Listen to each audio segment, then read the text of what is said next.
مطلب دا دی چې دا درې حکمونه چې د تورات غوندې کتاب، د انجیل غوندې کتاب، آسماني کتابونه، خو د قرآن پای ته نه رسي. او د تورات او انجیل باندې د نه فیصله کوونکو لپاره دا حکم دی چې دا کافر دی او دا ظالم دی او دا فاسق دی.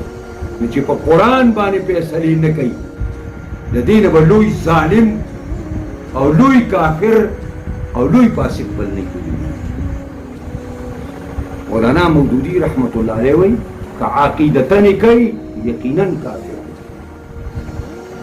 که دا یې عقیده ده چې دا د غیر الله قانون، مصنوعي قانون، وضعي قانون دا درست دی او د الله قانون غلط دی، کافر دی. هسې هم چې دا موږ په خوله نه وایو خو موږ روان چېرته